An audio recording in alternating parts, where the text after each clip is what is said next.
I just spotted that. You guys ready? Yes. All righty, good evening, everybody. While we're waiting for Peter, I'm going to go ahead and start the meeting. Today is Planning Board meeting, July 2nd. It is 6:34, and I'm going to ask that we start by doing a roll call, please. Brett Belleville, Here. Sarah Jenna, Here. Charlie Sinclair, Here. David Broughton, Here. Jay Forrester, Here. Claudia Marchessault, Here. and Edwin Bonas. Yes, and we're also accompanied by Kalina Graham, Rob Mora, and Dean Trevethan. Okay. So first we need to vote on the acceptance of the minutes from June 4th. So moved. Second. Got a second? All in favor? Motion passes. Presentation. So we're looking for a proposal to create short-term lodging regulations and schedule a public hearing. Is that you, Dean? That is me. Perfect. And I will try to be as brief as I can here. So the short-term rental issue started to percolate in the city last summer. As you all know, by different names, this concept has existed in the city for decades. People have owned cottages or camps on the lake and have rented them out to neighbors, friends, strangers, whatever, for a very long time. What has changed, of course, is two things. There are now online platforms that enable you to reach the world and rent your unit with no contact whatsoever between the renter and the rentee, other than your digital communications back and forth. And with that comes a problem of when the renters get here, they sometimes, not always, and in most cases not, but in sometimes, don't feel that sense of community responsibility that perhaps people did in the past under the old system. And so we have noise issues and parking issues and a number of other issues. The other thing that's changed along with the various online platforms is where this is occurring. Traditionally, it's occurred along the shorefronts, the Weirs Beach area and the greater Weirs Beach area, and perhaps along some of the other, Peachy Shore or Winnisquam shorelines. Now it's throughout the city. It's in every residential neighborhood that you can think of, whether you know it or not. It's there, and for the most part, it has not presented a problem, although we've had some select situations where that has not been the case. So with this proposal, we are basically trying to address two issues. The first issue is the impact that this has on the neighborhoods, the traditional single-family residential neighborhoods that have not seen this kind of short-term weekend or one-week type rental in the past. And the other thing that occurs with this is that units of housing, whether they be an apartment or a house or a cottage or whatever, are no longer on the market for people to rent on a year-round basis or for a long-term basis, because they're being bought by investors to be rented out on a short-term basis because there's money to be made. And there's nothing wrong with making money, and we're not against that, but we do have a housing shortage in the city, particularly in the mid-price range, and there's a surprising number of units up for short-term rental that are in the neighborhoods that would be considered the mid price range type neighborhoods. Depending upon which count you use, we have been on Airbnb a couple of different times and looked at listings, and it ranges from anywhere from 150 to 225 units for rent on Airbnb at any given time. Sometimes it's lower than that, sometimes it's higher. Someone sent me a count from, and I forget which the platform was, and it really doesn't matter. It was 900, but it was not just Laconia. It was basically the Greater Lakes region area. But that gives you an idea of how many places out there are attempting to do this. Whether they're successfully doing it or not, I don't know. So the proposal here is really aimed at doing two things: trying to protect the neighborhoods as best we can, and to institute a degree of safety in some of these units that have either never been inspected or have been inspected a very long time ago, and who knows what's been done to them. If you were to stay in a hotel or a motel or a cottage colony, those are considered commercial. They are inspected on a regular basis by the fire department and the building inspector. That is not true for single-family houses. If someone has a house that was built prior to, say, the mid-'60s, it's probably never been inspected. If it was built any time after that, it was inspected while it was being built, and it has probably never been inspected since. And, you know, people add electrical circuits to houses without electricians, and they do additions, and they do all kinds of things. We all know this, and this is no surprise to anybody. But this work has never been inspected. The expectation of the people who are renting units on a short-term basis is it's just like a hotel without the problems of hotels. And they think of it as being just as safe as a hotel or a motel, and that's the kind of product that they're getting. And they're not necessarily getting that kind of a product in what has been a single-family home for X number of years. So when you get into the Part C and the 6 criteria that we will be inspecting for, I can assure you that this is a very limited inspection, but a very important inspection. And I'll briefly run those down. Make sure that there's smoke and CO detectors. Make sure that all of the windows or doors that are designed to open actually do open. Windows, as you know, in older houses have a tendency to get painted shut. People put nails in them because they don't stay up or stay down or whatever, and all those kinds of things. No basement space can be used as a sleeping area unless it has properly sized egress. A functional fire extinguisher, it needs to be visible and installed in the kitchen area. If you talk to your home insurance provider, they would tell you that you should have a fire extinguisher in your kitchen. I don't know about you, mine's under the sink. It's probably behind the Raid can and the Windex bottle and everything else. Not exactly the most convenient place for it if you have some type of a kitchen fire. But if you were to go into, say, a Residence Inn or one of those kinds of chain restaurants or any kind of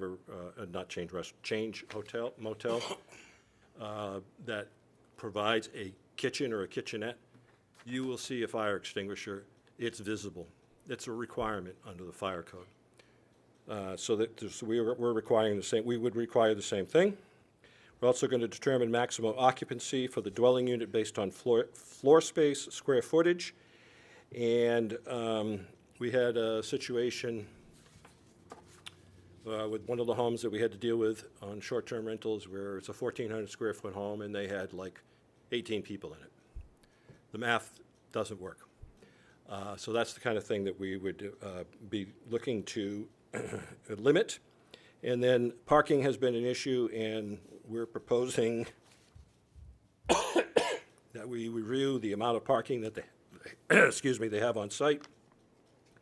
And we're not going to allow on-street parking because that has been one of the issues in some of the neighborhoods. Parking is at a premium in most neighborhoods, particularly on weekends and summer. You have family visiting and all those things. You're just adding to the situation.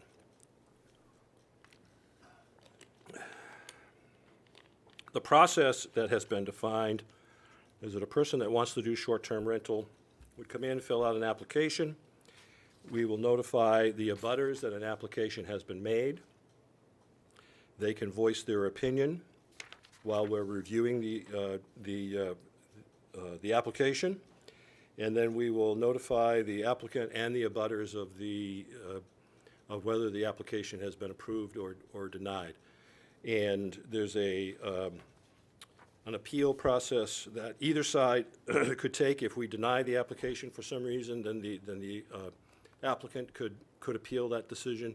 If we approve the application, then one of the abutters, if they really strongly disagree, then they can appeal that decision as well, which would go to the zoning board, by the way. There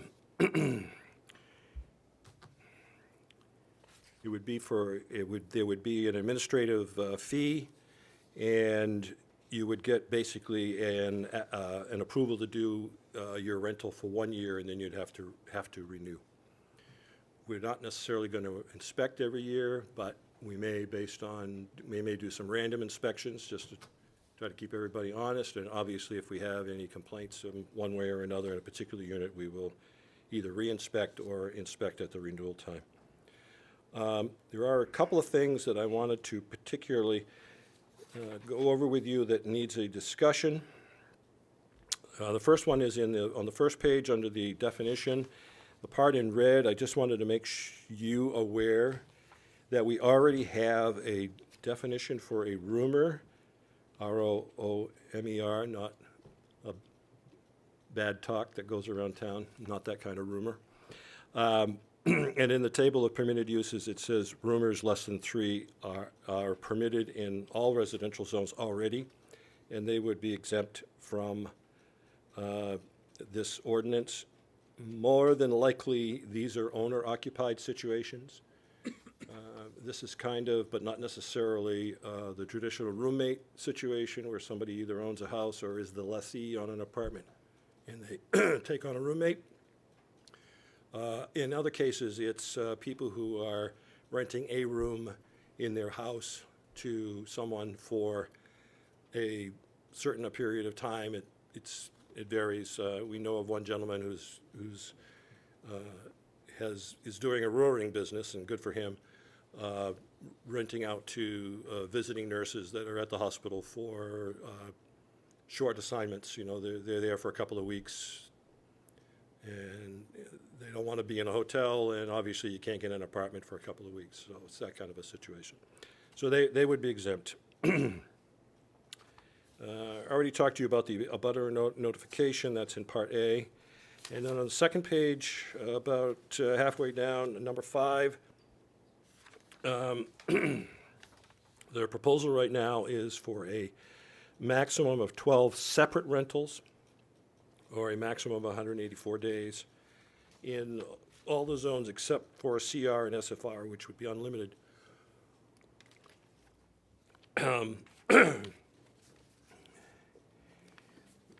Number 12 is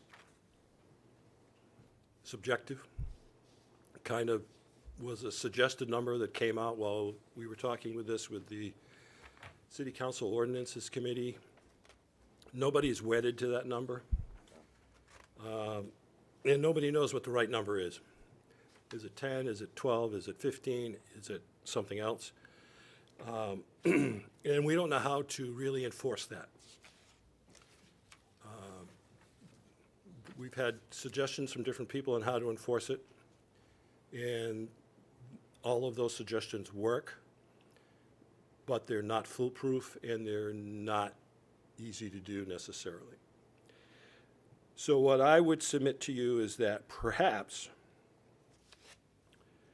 instead of limiting the number of rentals, that once a unit is approved for a short-term rental, that we don't worry about the number of rentals.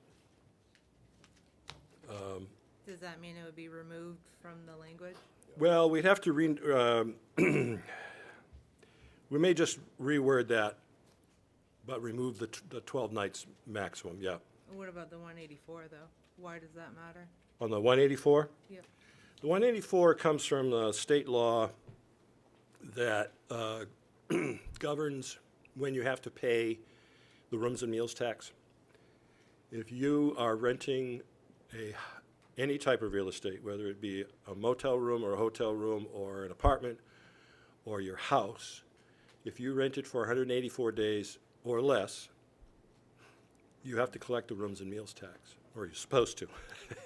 But that's the law.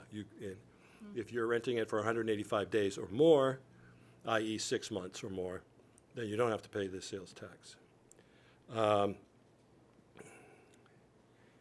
Obviously, if you're in a one-year rental, which is a very common situation, people sign one-year leases all the time, you're not paying the rooms and meals tax. No one's expecting you to, and you don't have to.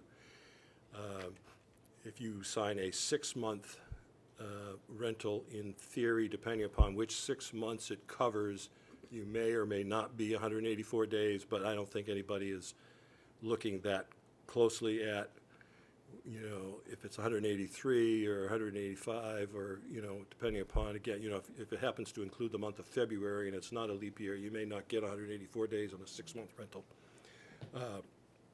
But I don't think anybody's paying that close of attention. But obviously, if you're renting out by the week or the month or the weekend, you're subject to collecting the rooms and meals tax. We are not going to collect it, and we are not going to enforce that provision. That is strictly a state function. There are some very severe penalties if you are engaged in renting out your property and not collecting the rooms and meals tax. So I don't advise anyone to try to slide underneath the radar, but be that as it may. Dean, bear with me. So if they're renting 184 days or less, they're required to pay that tax. They are. And so this is, it's written, talks about a maximum of 184, requiring them to pay that tax. But that's not a problem for us. Even if we remove the 12 weeks and you can rent your property unlimited for the entire year, it's that landlord's responsibility to deal with any taxes. Absolutely. So we should remove both of those, I would think. Well, that depends. Yeah, by How do removing you them. feel about the whole idea of this? Well, I agree. Okay, so, But if you're in favor, you should remove both of those things and allow the landlord to deal with their own problems. I don't disagree, and I think it's a matter of that this may be a good way to reinforce to someone who's trying to do short-term rentals that there are time limits of some form that they need to be aware of. They're not necessarily our time limit, but, Yep. Okay. If we were to strike the 12 separate rental portion, then number 5 pretty much becomes probably not necessary, but I'd have to take a second look at and have legal look at it to make sure I'm not missing something here. But so that is short-term rentals in a nutshell, and so I wanted to get your feedback on the proposal as a whole, obviously, but I also wanted to get your feedback on the couple of particular items that I have highlighted to you. Sure, Charlie? thank you. I've heard from several people about this. Some who live in commercial zones who were worried that this was going to affect something they've always done. And growing up in Laconia, that was something we all knew, that people would buy homes on the shore or at Weirs Beach, and they'd have a sign up, house for rent, and that's just how it is. I personally get that. But for somebody that buys a home, whether they have a family or not, that's in a strictly residential area, I can see where people would be a little maybe miffed if all of a sudden somebody buys the house next door and it becomes, in fact, a hotel. So they've got now, where they thought they would have neighbors that they would know and the continuity of a neighborhood, we now have a commercial area. And my neighborhood now has all kinds of people coming and going that I never thought I would be dealing with. And we're not talking about people driving by in a car on the road or even walking by on a sidewalk. We're talking about people setting up shop for maybe one day or not. And so I understand those concerns too. So I kind of like the idea of, I understand some people want to make some extra money, and I get that. But again, a residential area is a residential area. A commercial residential area, which my house resides in on the corner of Oak and Main, that's both commercial and residential. So I get that. You know, I got businesses on three sides of me, and I'm okay with it because it's a commercial/residential area. But I think somebody that buys a home on Morningside Drive or on Pleasant Street, up towards the school, or any of these places down on Baldwin Street, up on Pine Hill, I'm not sure what that zone is there on Pine Hill, but I'm thinking it's residential. But I think those people have a right to expect their neighborhoods to remain residential. I don't think that's unfair. So if you open this up, that's when somebody that's gonna say, hey, there's some money to be made. This person could be from New York City, they could be from Franklin, they could be from anywhere. But they're a business person now. And they're gonna buy that home in that neighborhood and make it strictly a business unit. And maybe we should change all the zones in Laconia to be business commercial. I guess that would take care of that. And everybody would know what they were getting into when they bought something and what they thought was a neighborhood. You know, I'm just looking at it from that point of view. Because I always thought a residential area was just that, not commercial residential. So this is what I've heard from people, and I said, you know, some people up in the Weirs Beach area were very concerned about this. All of a sudden was going to interfere with a business they've done since forever, which was to rent out their properties for summer rentals, or whatever rentals they could, because that's what they expected. But I don't know, you know, I'm just putting this out there, Dean, so. No, and I understand what you're saying, Charlie, and, I mean, basically what you said was the reason for the 12 separate rentals. It was to recognize that it's happening and that there may be certain circumstances where it is appropriate for it to happen, but to try to preserve the traditional residential neighborhood character and to limit it to some degree. Well, am So I it was a wrong? kind of a compromise. Am you I know. wrong, though? Is residential not commercial? And is in fact In- this making it, building a commercial enterprise because now we're running it as a business? Can I add that into that comment though? But aren't people buying houses in residential neighborhoods and renting them out anyways for a year at a time? That's correct. That's a long-term rental, and we all get that. I'm talking about short-term, like one night, next day, weekend. Yeah, but see, there's no continuity there. And There's so, no continuity in the current houses are around us now. well, I would debate you on that on And I residential would say areas. that this but- doesn't stop that from happening, you just have to get some inspections and follow this document. But the You 12, still can do it, but the 12 limits it, and so that may. 12 limits it. And that may stop the person who could care This less is the about, one night, two night who thing. could care less about the neighborhood, could care less about anything, except the pocketbook. So they're gonna say, well, what do I care, you know, and you hit the nail on the head, because now people aren't meeting people in person. You know, it's all done online. Right, this- that's the dynamic that's changed, And yes. that's fine, but that takes away the security of actually knowing what you're getting into. But again, 12 days or 12 rentals is one thing, but you're in a residential area, and if you're doing it multiple times, and somebody's buying that building, not to ever live there, but to run it as a business unit, then don't leave it a residential neighborhood. Make it commercial residential. Let everybody know what you're getting into. I think it's a bit extreme. Well, That's just my opinion. I'm not debating This that. doesn't do any of that. Yeah, I'm just telling you what I've heard from. Yep. I mean, to me, item number residents. 2 is really the meat of this thing, which is removal of trash, ensuring the parking and vehicles are on site, ensuring the occupancy limits are not exceeded, and the other specific conditions imposed as part of the approval. That, to me, is what, if I was a neighbor, what I would want to happen. And I don't know if this helps, but those online platforms also have rules and regulations for the people renting out or renting.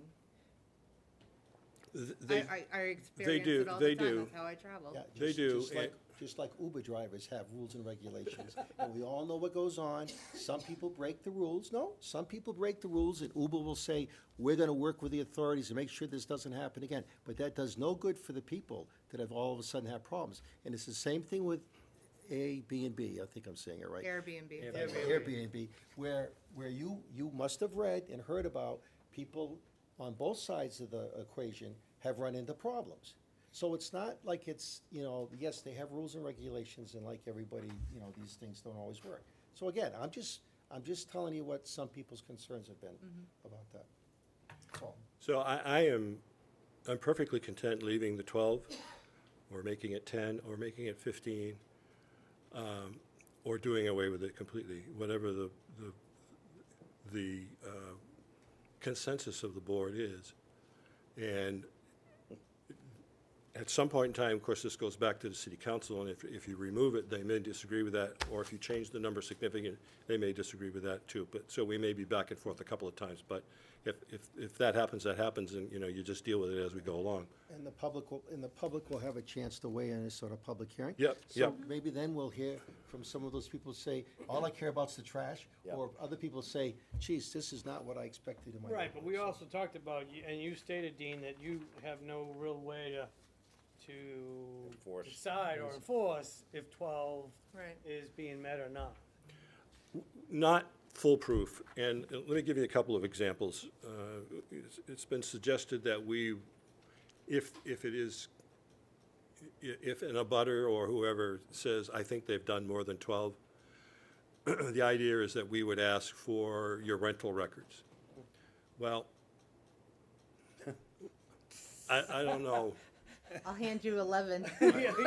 I'll give you the 11. On the other hand, the neighbor is counting the number of rentals, and they count 13, and they call us. But now we're counting on the neighbors to do our Oh, enforcement. well, Right. we rely on the Exactly. neighbors for everything in the Neighbors city. like you, Yeah. they're gonna let you do 15, if they don't like you, you're gonna do 6. Well, You right, wanna make Thank sure you you. keep your neighbors friendly then. right, well, there's that. But But that's, But the I other- could give you an example. Where I live, I've met 4 neighbors. I've been there 2 years. I could tell you about 4 neighbors on my street that I've met. Mike's one of them.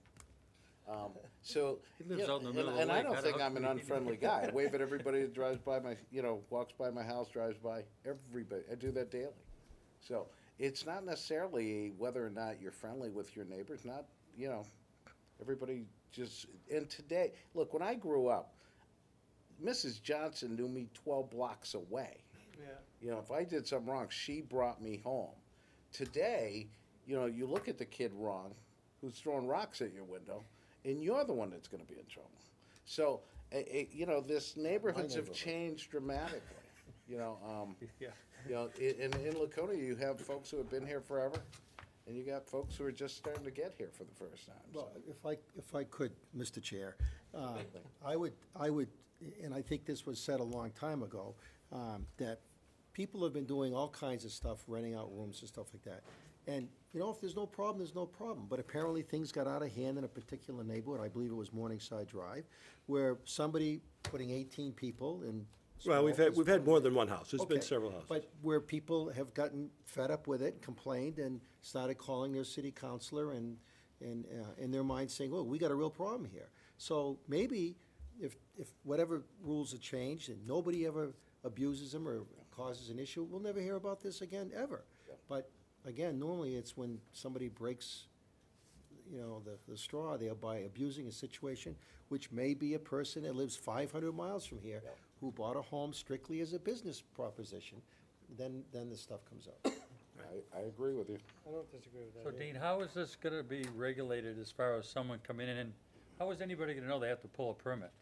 Well, that's a good point. So, other than trying to publicize this as much as we can, and our plan is to, at some point in time, probably when the city council is approving, actually put it into effect, that we would do a postcard mailing to every residential property in the city, the address on record, which sometimes is Indiana or Florida or whatever, depending upon how the owner's listed, to let them know that if, that this has come into effect and they need to do this.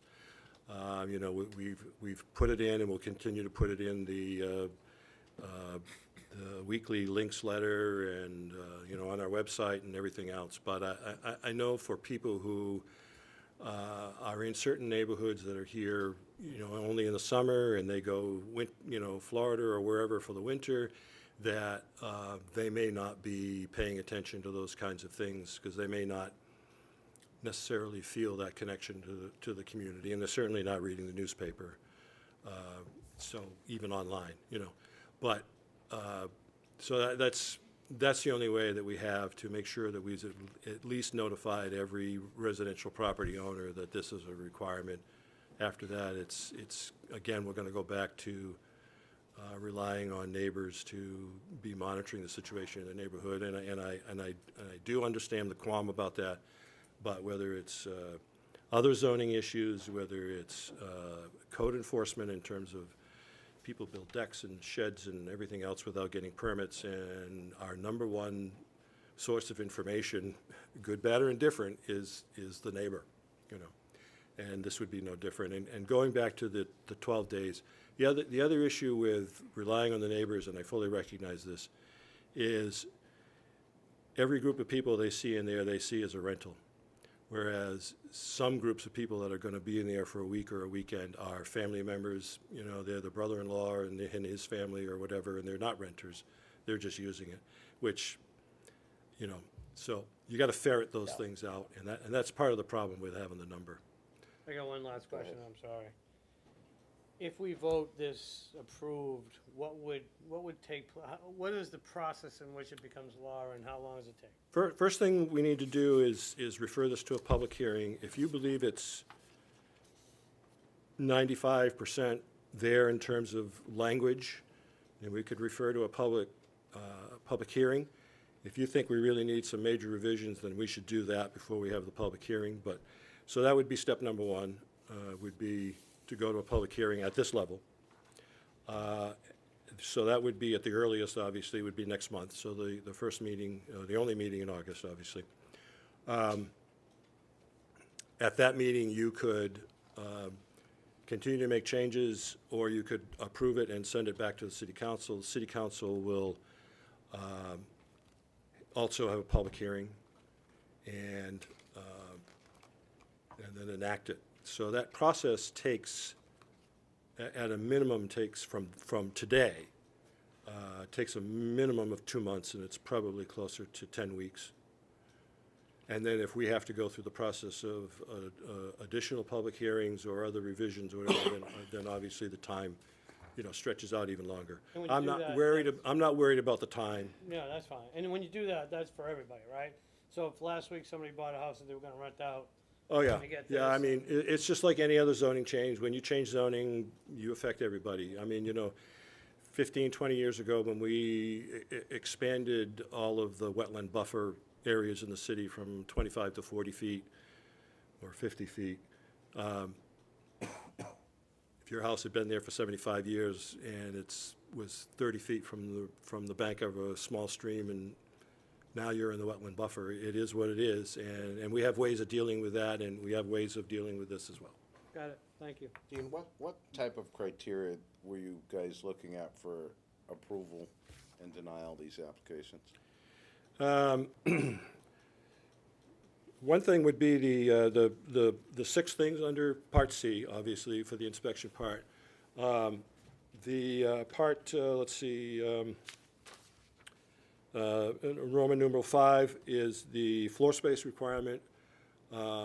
Fire code is 200 square feet per person, so if you have a 1,400 square foot house, it's 7 people.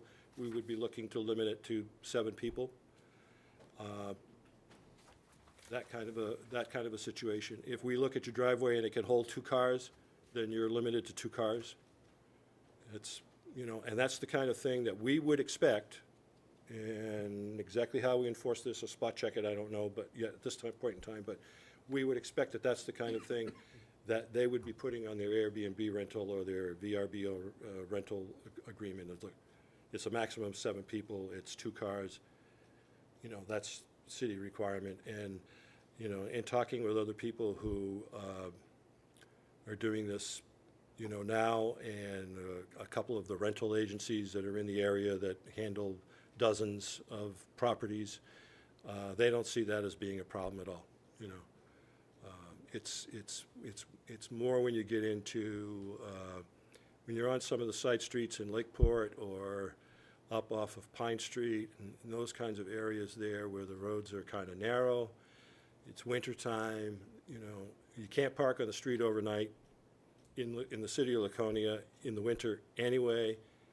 You know, so where are people gonna park? And the answer is, they gotta park in your driveway, and if your driveway is 40 feet long, that's 2 cars, period. What was that criteria for, per person? 200 square feet. Size of an RV that sleeps 7? It's only- That's a different, And I've different had plenty category. of people buy cottages that are sleeping 7 people in them comfortably, and it's Right. not creating an issue. Right. So if I've got a cottage and it's 700 square feet, and why can't I comfortably sleep? I've done it for 30 years. Suddenly, we're gonna put a criteria that just knocks that down to That's nothing. something to consider. So, But wait a minute, I have a question. So is the cottage in a commercial resort? Because if it is, this wouldn't apply to it, correct? Right. Or not? oh yeah, You're the square exempt. footage requirements still Square work. footage still stays on, exempt. okay. Yeah. Because your point is valid, but that's why I thought. But I think that's it, you know, But if it's you and your family, yeah. You don't care how many people stay there. unfortunately, Yeah. we have, right, exactly. If it's a single-family house and you have, you know, it's So, but it's isn't 2 the fair- spouses and they've isn't- got 6 kids and it's a small house, it is what it is, and it's been that way forever. Isn't the fear that nobody who rents from you is a renter, really? You know, John contacted me on Airbnb, we're friends now. So he can bring all 7 of his family I members. didn't know it was a social media We're gonna have platform. some It's a dilemmas, commercial and- platform. Yes. Yes, I mean, I've been in that business. I mean, I've owned townhouses, rented them, and I've owned bed and breakfasts. The issue is up in North Country, in the North Conway, is a little bit different than here. We get 2 different types of groups coming in here on a short-term basis. We have the people that work in the ski industry, and then we have the people that come in the summer for the restaurants and all that. They're short-term people.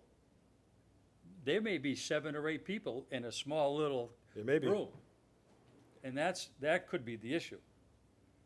You know, because they're looking for rental space for, That they can afford.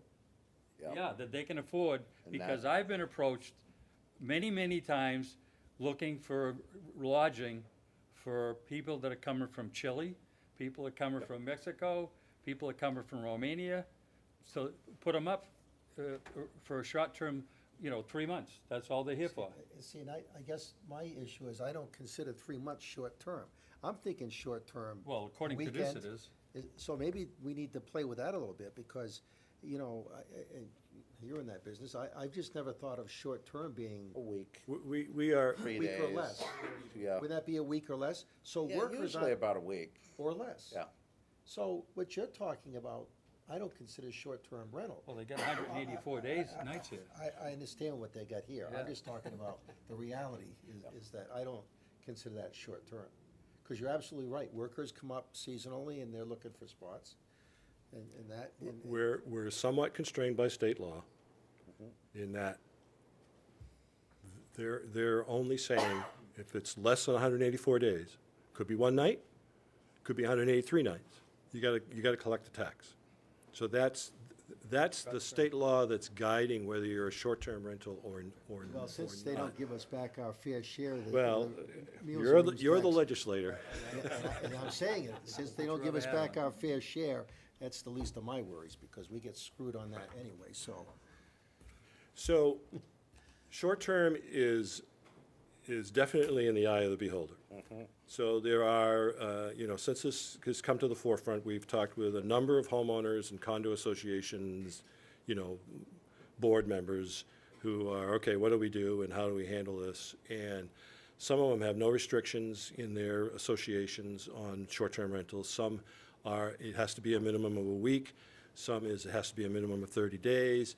And, you know, it's all over the board, and so there's no one definition. And I will tell you that there have been a couple of instances in these associations where the minimum is a week, and the people come in for 4 days and are gone, and.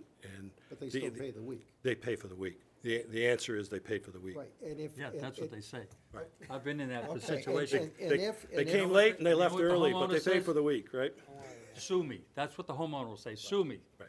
And it would cost you more money than it would be for me to not rent it. So if the worker comes in and he wants a place for 3 months and he has to pay a room tax on that, you know what? That's okay. The owner could just put that on top, and like everywhere else we go, we pay a rooms tax. It's on there, we just pay it. It's all the cost of living in a place. So I'm not saying that shouldn't be done. I'm just saying, that was a backhanded remark I made about just trying to get our fair share back to the city, which. Well, the city which would they love to do. get its fair share back. Well, that's us, that's the citizens here, and we get screwed on that, so that's all. We I'm weren't saying. gonna hold you to that, Charlie, don't worry about it. You know, so I guess at this, anybody have any other questions for Dean? I think at this point, the question is, do we wanna continue to review this, or do we wanna put it out for public, schedule a public hearing on I it? would like to review it some more. Okay, Wouldn't the public hearing also give us ample ideas also on reviewing? It just depends on what we want to review first before, I have some issues without the public hearing, but I just would like to review it. You're right, because we'll hear more and. Right, I'm just saying like actual feedback from everyone out From the there, you know, we constituents might out there. actually get pointers that we would not think of on our own just sitting here. No, like I said, I've been getting calls from people, so, on this particular one, this and the So historic thing. if you want to review it, what I would suggest to you is, acting chair, is to create a very small subcommittee. And I'd be more than happy to work with 2 or 3 people and do what we need to do, and then bring it back at the next meeting, and then you can refer it to a public hearing in September. I don't have any issues with that. what's the rest of the board thinking? I think that's the best bet. I think before we put it out to the public, we need to really focus on the purpose and how we propose to get some kind of regulation on this before we put it to the public. If we just put it to the public, we could sit here for 12 hours Yeah. and be so fragmented that we wouldn't know where to go from there. I think we really need to steer. There needs to be something done, because if you don't have any regulations like this, sure, you can say, hey, what's the problem if I have a small cottage, but 7 people have been renting it every year for 20 years and never had any problem? But still, you're in violation of the regulations and the zoning ordinances. And then you get people that are putting it out there as a bachelor party getaway or the hen night getaway, and a 3-bedroom house sleeps 22 people with 3 parking spots. Those people have no common courtesies for that neighborhood environment. So something needs to be done, but there's got to be so much. Someone had pointed out before that there's a loophole there where it's getting past the commercial process. If I want to have a yard sale, I can have a yard sale. But if I make so much money, I decide to start having a yard sale every day, 365 days a year, it's no longer a one-time, hey, I'm just getting rid of some stuff. Now it's a business. Now it's a commercial enterprise. So I think we need to have a subcommittee, really sit down and hash out, hey, where do we want to go with this, and how do we get there, and then put it out to the public for comment. All right. Do we have any volunteers for this committee? I'll sit on I'll it. sit on it. Charlie? Charlie? Claudia? Charlie? Put my hand up. Charlie? I can try. All right, and I'd be interested in that, Dean, also. So, if you want to put something together, I think that'd be great. I think we, Okay. try to get this resolved. But at this point, my guess is we're gonna go ahead and schedule it for a public hearing, have a committee meet first. Now, if you're going to revise language, you need to Okay. present the language again before. Okay, that's fine. Before So you let's, refer to a public hearing. we need a motion to table this and allow a subcommittee to review it. I make a motion, we table it and set up a committee to review it and then put it out to the public after we review it more and thorough. Okay. Second from Charlie, all in favor?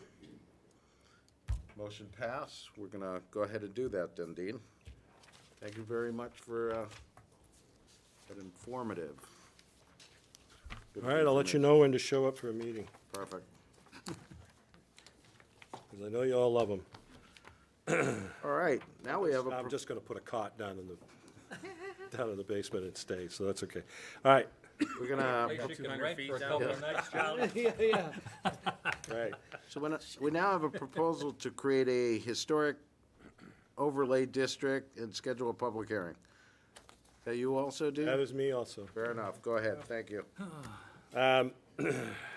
This is a little more complicated, but as you know, there has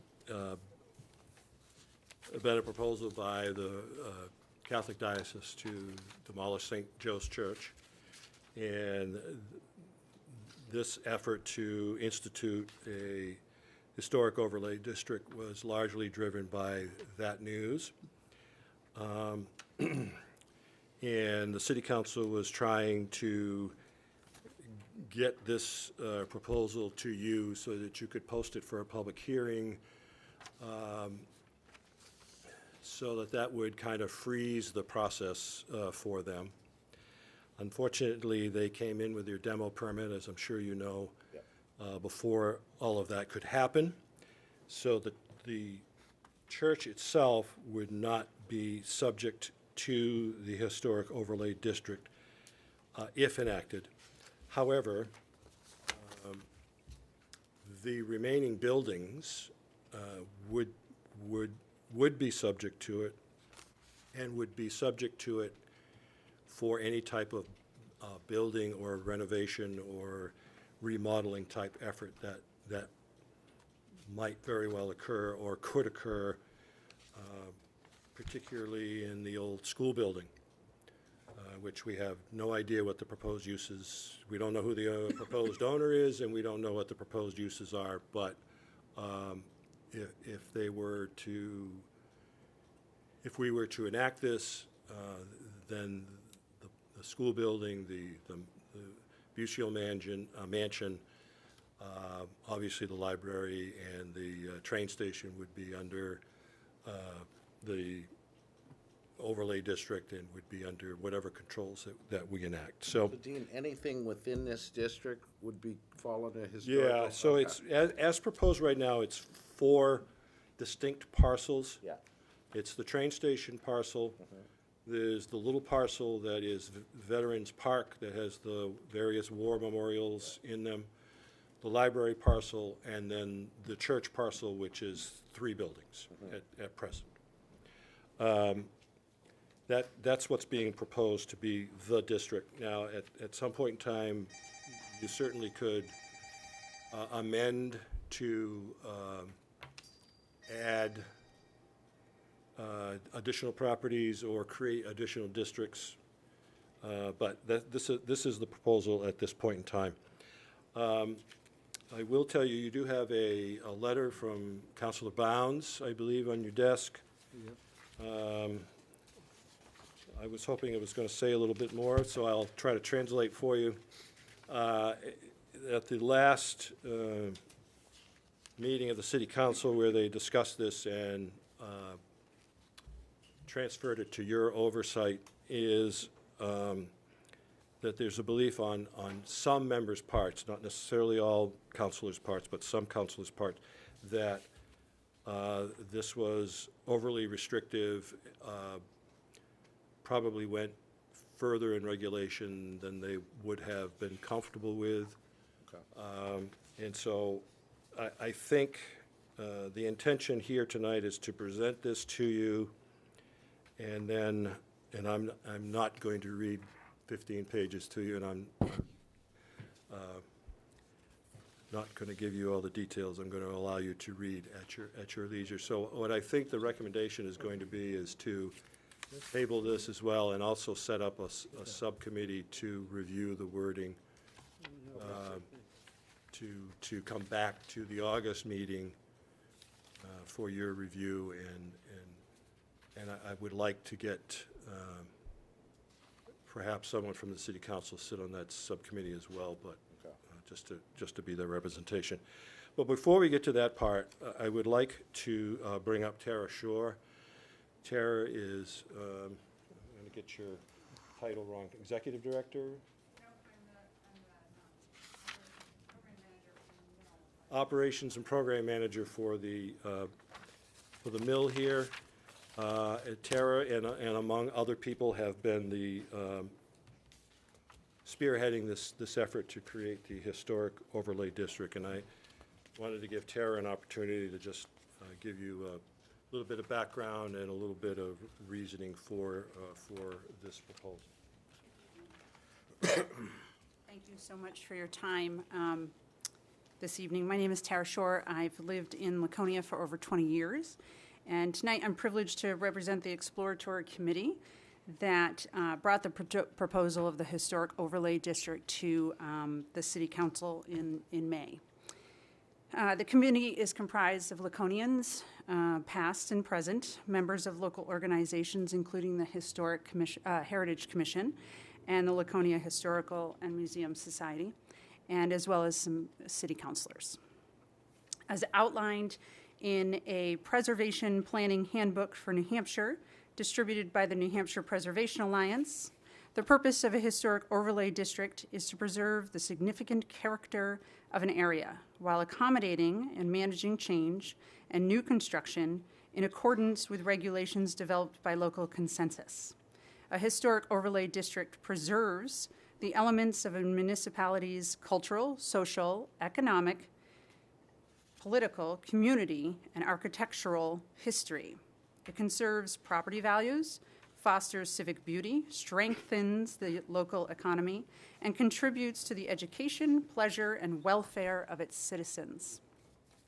According to the National Trust for Historic Preservation, establishing a historic district can affect the local community by positively impacting the local economy through tourism, enhancing business recruitment, offering a vehicle for education, and giving communities a voice for their future. In 2012, Plymouth State College students completed research on locally designated historic districts, historic district commissions, and heritage commissions in New Hampshire. At that time, 43 cities, towns, mostly in central and southern New Hampshire, had active historic overlay districts. This number has not changed much in 7 years. Some have been abolished, and others have been created. Those still active today include Durham, Exeter, Portsmouth, Nashua, Rye, Guilford, and Rochester, all areas that are considered vibrant economic and/or tourist-engaging areas of our state. Very recently, the Laconia City Council made 3 unanimous decisions regarding historic preservation: to move forward with final funding for the Colonial Theater, investment in the current renovations of the Belknap Mill, and moving the Historic Overlay District proposal to this board for consideration. Tonight, we hope you will consider moving to the next step in the process of establishing a Historic Overlay District.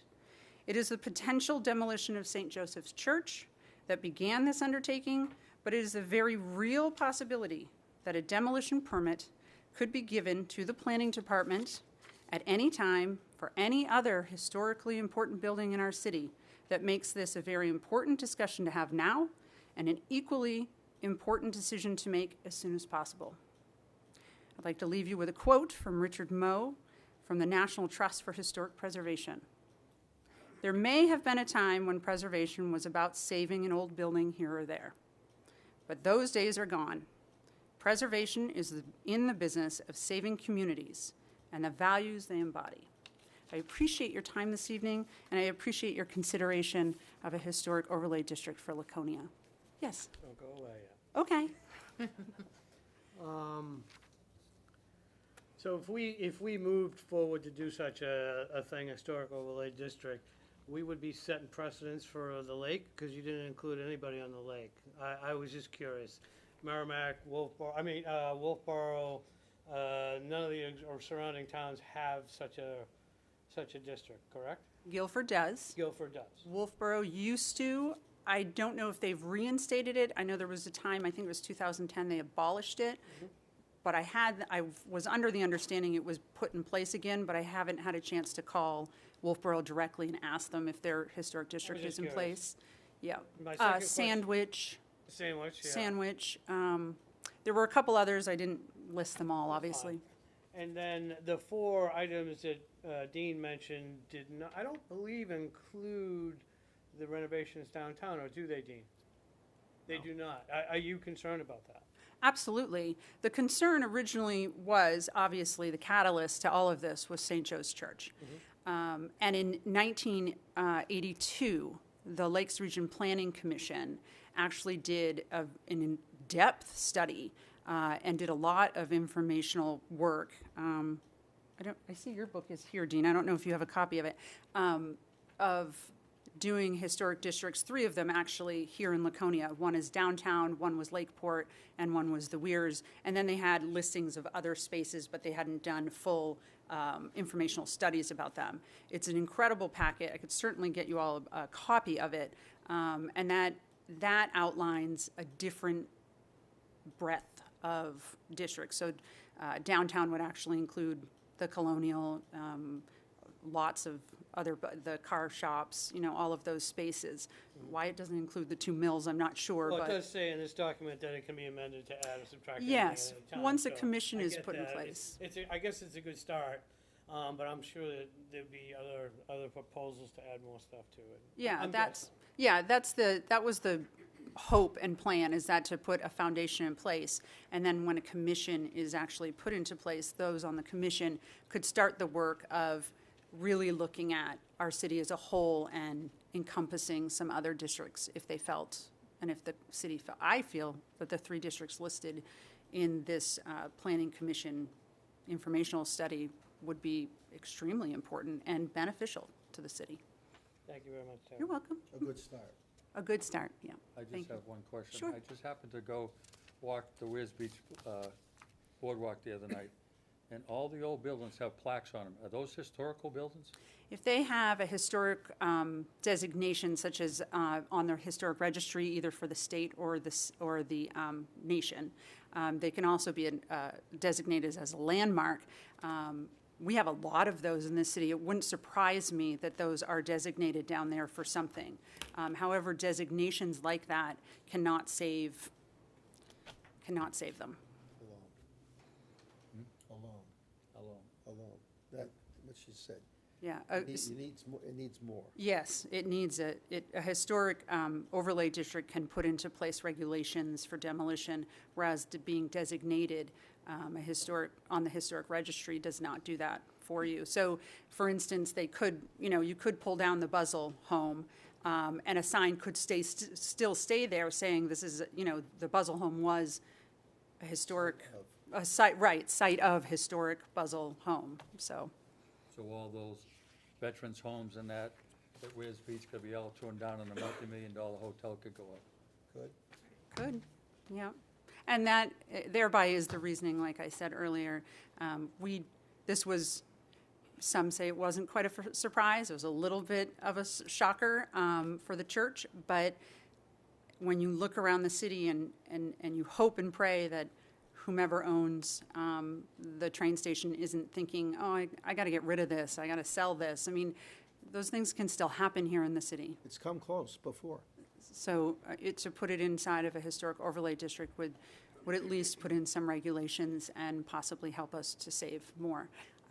I also have pointed out that if a historic overlay district was put in place in 1982 during that Lakes Region Planning Commission informational study, a lot of the deterioration that we've seen at the Colonial may not have occurred, and we may not be in the position we're in now to save it.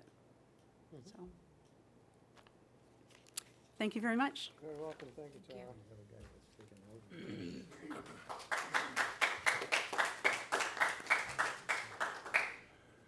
So again, the recommendation is to create a subcommittee to go through the language. I would encourage you to either include some way a city councilor, and we can maybe determine who that is at a later date. And I would also encourage you to include Tara as well in that subcommittee. So can we get some volunteers for this committee? Sarah? I'll do it because, poor Charlie's on every committee, so I'll do it. There you go, Dean. If I'll be you could watching closely. I know you will. coordinate with those folks and see what you can get over at city council. All right, so I got Jay and Sarah, and We need, I think, probably, That was it. that's fine. We're giving you two. Is two enough? Yeah, I mean, I think, my guess is that Council Bounds maybe wants to be that, or maybe one of the other councilors, for sure. So I can get a name for that, but, yep. didn't the chair want to join also, Peter? Peter might. Peter You- might. you Please Okay. take a moment and check I'll with reach him out, on sure. both of these. Yep, okay, Why yep, don't we that's just fine. volunteer, Peter? Yeah, Just volunteer. not me. Yeah, I'll volunteer. I have a question. He's late. He's not here, so he's, fair game, right? Dean, I have a question. I have a question. Yes, sir. Mr. Chair. Thank you. For those of us not on either one of these subcommittees, will we get some sort of report before the next council? Yeah, whatever we come up with for language changes, we'll resend before the out next for. board meeting? Yes, So that yes. we could Probably get in your reach- package, or maybe before, it depends when we have the meeting. And I thought you were on the short-term rental committee. I am. Okay, Just checking. But I was just saying that for everybody, because I won't be here in August, so I would want to get any comments to yeah. the historical overlay before that meeting. Yeah, I To mean, the subcommittee or. whatever language the subcommittees on the two things come up with, we would distribute to the entire board and also post on the website. Thank you. So at this point, we need a motion to go ahead and table this until the August meeting? I'll make a motion that we table this to, we're gonna have the subcommittees, so that whatever they come up with, we'll move it to the August meeting. So we'll table this until then. That's good. All in favor? Motion approved. Thank you very much. We are on to extensions. Still there? You're not moving, Dean. Next. At this point, we need Pressure. PL 2018-0071 SP 0074 CUP Wetland, 174 Province Street, Grace Presbyterian Church, an extension request. So do we need a motion prior to? So we need to hear from them. We need to hear from the. Oh, okay. I believe they're here. Mr. Smith. Mr. Chairman, planning board members, Stephen Smith of Steve Smith and Associates, representing the Presbyterian Church. We came in and we got a site plan approval for them to do an expansion and add a parking lot. They had to go to the ZBA. I think they were quite surprised at the cost to do this project. They were underfunded. They're trying to raise money so that they can do that, so they need more time. They've asked for an extension so that they can continue their fundraiser. They really want to move this forward, but they have to financially get themselves in order to do that. They did post the bond, I believe, that was required originally up front, and everything else is in place. So they're requesting a year extension so that they can do that. Okay. Any questions from the board? Dean, still in good standing? Yeah, we have no problem with this request. Thank you. So, we're gonna need a motion to either grant or not grant this. I make a motion that we grant the extension requested by Providence Street, Grace Presbyterian Church, PL 2018-0071 SP 0074 CUP in the wetlands. I second it. Okay. All those in favor? Motion passes. Thank you, Thank Ms. you very Smith, much. for your time. All right. Do we have any continued public hearings? None. Public hearings, possible consideration for vote? Nothing? Yes, we do? Nine. Oh, okay, 9. Revisions to the dimensions, sign chart, and numerous sections of Chapter 235 for the urban commercial zone. Before you open that up, Mr. Chair, so last month I gave you the proposal for a variety of little changes throughout the entire zoning ordinance based on the urban commercial zone taking over the various districts in the downtown and also along Union Ave and Court Street. City Council has passed that, so that is in effect. Okay. So these little changes are basically a housekeeping matter. And also, as part of that, on your table tonight is the tables, the various tables that will go along with that. Essentially, what we have done is taken, particularly in the use chart, taken anything that was permitted in the BC, the BCI, the professional zone, the DR zone, and the commercial zone. Essentially, anything that was permitted or was a special exception or it is just carried forward into the new zone. There are a couple of minor little changes, but nothing major. We've also put some of the reference numbers for the various requirements. So that's like the entire package that is subject to the public hearing and your consideration. So I have a question. Yes, Charlie. Dean, where it says properties which abut railroad rights of way, Yes. they reduce the required setback adjacent to railroad road, Right away. Right away. right away, to Right. 10, thank you, to Yep. 10, I should know that, to 10 feet. What is it now? It's 10 feet, It is 10 feet. yeah. Well, So that's a reference. That's the requirement. I mean, that's the requirement, or the allowance now, however you want to look at it's it. state, by the state, right? No, it's in our ordinance now. It's in our zoning ordinance. But you said that it's always been 10 feet? Yeah. Well, as far as, it's been 10 feet for quite some time in our ordinance. But that doesn't conflict with the state. It does not, the state does not impose a setback from their property line. So it's not from the railroad track itself, it's from their property line. From their property. So if Okay. they have a 50-foot right-of-way, and I think their right-of-way varies from spot to spot, but if they had a 50-foot right-of-way, and in theory, if the track is right in the middle of the right-of-way, which it probably is not, you'd have 20 feet from the track to the property line, and then you'd have another 10 feet required. Yeah. All right, so is this something we need to put out for a public hearing? We're gonna have the public hearing tonight. That's, All right. all of this package is subject to the public hearing tonight. All right, so You can do that now. I'm gonna go ahead and open it, 7:41, we're gonna open it up for public hearing. Any members of the public wish to be heard on this?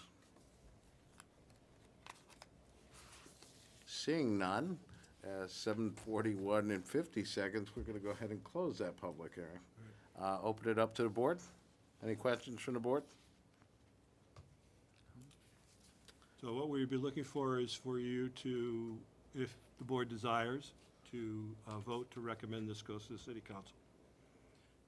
But this just came from the city council, correct? This is part of the master plan update. Originated, the urban commercial zone originated from the master plan steering committee. And all of these items are just basically the housekeeping items that we need to implement to fully implement the UC zone that was passed by the city council a week ago.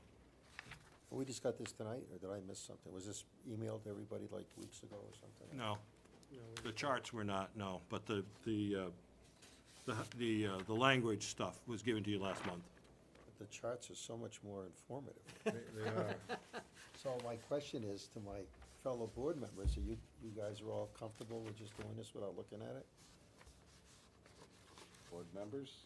I mean, I guess I'm cool if everybody else is. It looks like There's a they lot are here. comfortable. I think if you look at it, what Dean has talked about in the past couple of meetings is by combining all of those zones together, they're making the one zone and they will use the most restrictive requirement from all the other zones to apply to the new zone.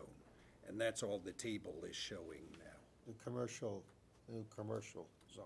It was the BC, the BCI, the professional, the parts of the commercial, the DR zone. All of those white ones That's it. are getting That was it, turned yep. into the yellow one. So if you look down the columns, the yellow value is the minimum from all the white ones.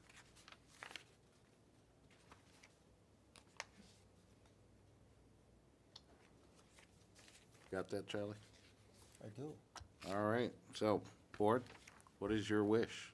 Thank you. I'd like to make a motion to send this to the city council as presented for the new commercial zone. Second. All those in favor? Motion passes. Thank you, Dean.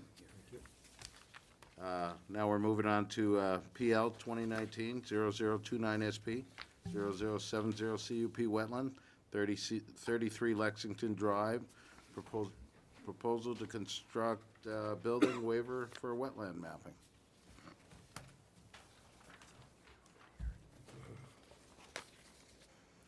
As you'll recall, last meeting, you granted the waiver for the wetland mapping.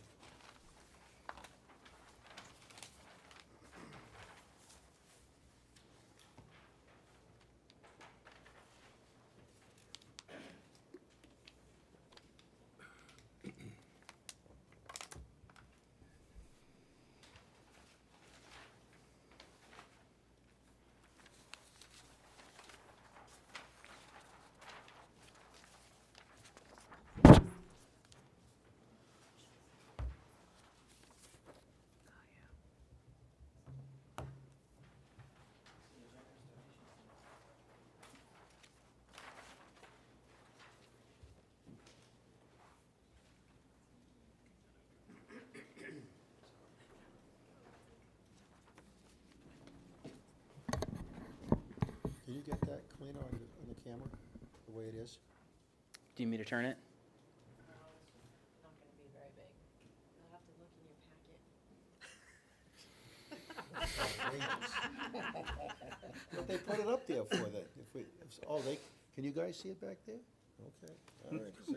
Screens here, these screens right here in front of you. Yeah, the screen has. Next time I will bring a PowerPoint. Thank you. They make these iPads. It's very clear on this. Survive without 'em. It's in color and too. How did It's anything beautiful. happen before? Zoom in, zoom out. Who knew? Unbelievable. Can even make out the signatures. We're gonna let you go to town. Go ahead. All right, fantastic. Thank you very much. My name is Mark Contademitraki. I'm a licensed professional engineer and surveyor. I'm representing 33 Lexington Drive LLC tonight for the proposed reclamation of the lot located on 33 Lexington Drive. I first want to thank Mr. Smith for the generous donation of thumbtacks for the board, which he graciously helped to hang our wonderful plans. So thank you, Steve. Get the bill. So basically, as is shown in the staff description, what we're planning on doing is essentially taking the existing lot. It has an existing foundation on it, existing grading, existing parking, pavement, and essentially reclaiming it, using the existing foundation to put a new proposed structure within the confines of the foundation, as well as the existing parking. Essentially removing all of the overgrowth, doing a landscaping plan, and cleaning the lot up so that the owner can operate and run his business from the site. So at this point, any questions you have, I'm happy to answer and provide any other information and clarifications.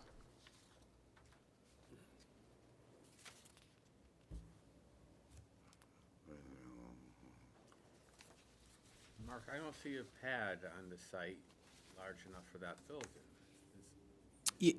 Correct. So there's an existing foundation. This is where the racquetball club used to be. Right. Burned down. So there's an existing foundation. So the new structure is going to be built within the confines of the existing foundation on the same footprint. I can't, it's like buried in the trees there? I just don't see it. We're looking at the Google map picture that's Yeah, included in the package. Oh yeah, it's all overgrown around it. There's a ton of bittersweet and lots of overgrowth there. So from an aerial view, it's It's hiding it. fairly difficult to see.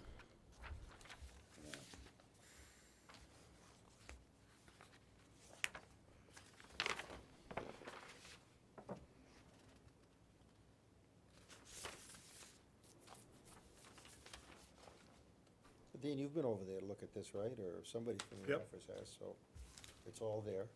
Yes. I mean, when you get onto the site, part of the foundation is visible and part of it has been covered over or grown over. But yeah, it's there. And it's intact. And is there access from the street, or is there access from other parking lots there? Oh, absolutely. Yeah, there's street access. There's an existing driveway. All of the existing infrastructure is there. All of the existing drainage infrastructure is there. The pavement is there. Again, the foundation is there. It's intact. The grading is not going to change. It's really just going to be reclaimed. A new structure is going to be built, and the site's going to be cleaned up, and it's going to look quite pleasing. All right. And what kind of business is going in there? It's a trash hauling business, but there's no trash stored on site. It's just empty containers. The trucks will be stored behind the building or inside the building. There's also going to be several other bays for rental, commercial rentals. I believe there's going to be an auto mechanic in one bay, a yoga studio in another bay. It's going to be multi-tenant. Yes, correct. Long term, not short term. Sure. He's a comedian on Friday nights over there. Good answer. Yeah. That's you. Any more questions from the board? No. Dean, your input? I'll wait for after the public hearing if you don't mind. All righty. So we're going to go ahead and open this up for public hearing. It is 7:50. Any members of the public wish to be heard on this proposal? Are you leaving us? All right, looks like nobody from the public's interested. I'm going to go ahead and close it at 7:51, Dean, and ask for your input. So, for the kind of operation that they're proposing here, this is really kind of an ideal location. Yeah. It's on the edge of the industrial park, so we're not looking for, high-end housing or anything like that here. We're looking for this type of business. They are reusing as much as they possibly can of the existing site that's there. The parking lot exists. There's some repair work that needs to be done, but, and as mentioned, the foundation is there. The rear portion of the property is got a couple of inches of muck and vegetation debris that needs to be scraped off, but, and as I explained at the last meeting, when you approved the wetland mapping waiver, the wetland is really a man-made drainage ditch that obviously over the course of years has become a wetland from the standpoint of vegetation and other critters that are living in it, but we know exactly where it is. There's no question to where it is, and it's, there really is no buffer like there normally would be of a natural stream where there would be areas of marsh or lowlands type thing. So this is an ideal location for this type of business, and it's taken us a little while to get here to this point, but we've been very supportive of this application all the way through. All righty. Yes, Charlie? I have a question. Absolutely. Probably gonna be a silly one, but nonetheless. I was thinking when Dean was talking about the man-made wetland that's there. Before you go in there and scrape it off, or whatever you do, is there been any thought at all for anybody to go back there and see what is living back there and maybe kind of shoo them out so they're not crushed by a bulldozer? Yeah, so, that? I just want to clarify what he said as far as a man-made wetland and what the wetland is, and maybe this will kind of clarify and answer your question. So it is a drainage ditch, and there is a berm between where that drainage ditch is and where our property is. So the drainage ditch does not, our property does not benefit at all from that drainage. It's an easement for a property that's further to the west and upland of us. So there really is no habitat area there. Essentially, the muck he was talking about is just an accumulation of organic material over time from, the place essentially becoming fallow and overgrown. So there's really there's no habitat there. There's no. But somebody could look anyway.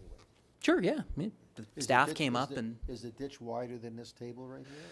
No, I'd say the ditch is probably right about as wide as the table, and it's pretty fairly well scoured. So I haven't been back there, nor do I have any intention of going back there. I'm sure it's covered with poison ivy and everything else, but I was just curious. We went before the leaves are out, so I don't know what to tell you. I I wouldn't want to trust go your back there judgment. in mosquito season. Oh, there were mosquitoes? Okay, Habitants. Just a Thank few, you. I'm sure. yeah, thank you very much. Yes, sir. I have a question. On here, I see container parking area. Is there something in the zoning ordinance that limit how high they can pile containers or how many containers can be on site? So the containers aren't going to be piled. They're not going to be stacked.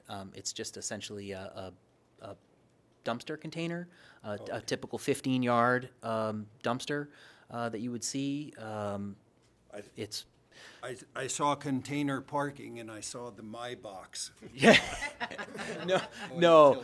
So it's not anything like that. It's not a use like that. Essentially, they'll be parked next to each other. The truck will back up, hitch up to the container, pull it up on the truck, and move out. And again, all the containers will be empty. There'll be nothing, stored on site. So. One more thing, Mark, is, I see a pathway going from the factory over to the gas station with a landscape buffer by the road. Are you gonna keep that tree? No, that's on the existing conditions. That's existing on the plan. That pathway between the abutting property and the gas station Right. to the east, that's discontinued.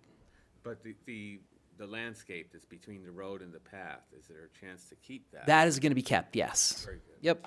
And the owner is going to basically try and remove all of the invasives and do natural planting and street trees where appropriate. So.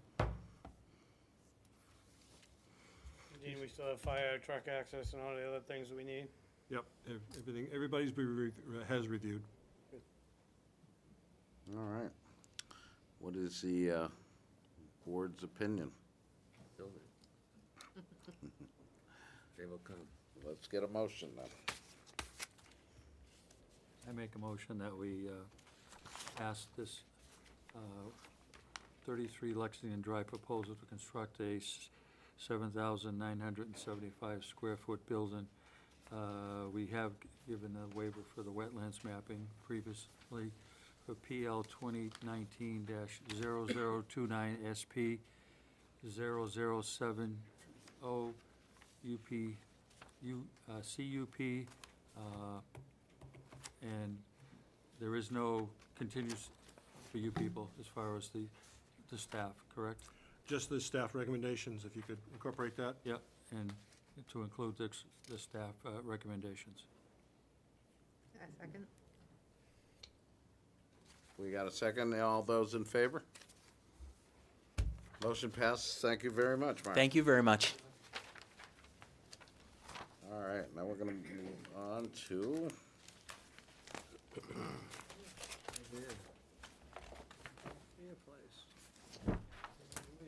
We're PL 2019-0063 SP 59 Dole Avenue, Craft Beer Exchange. Proposal to open a craft beer exchange, brew pub, and retail facility from March to November. Waiver for sidewalks requested. Is the applicant here?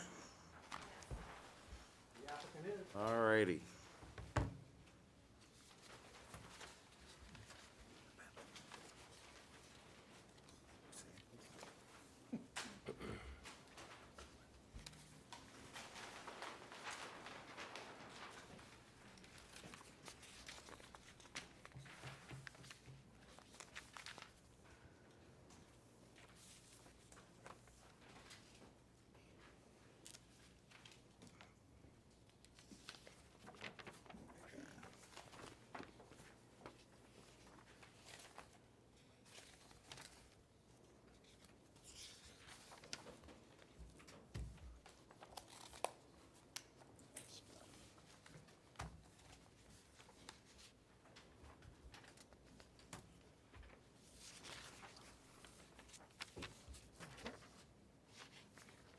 Steve.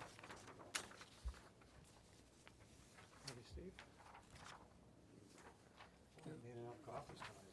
He's, full house.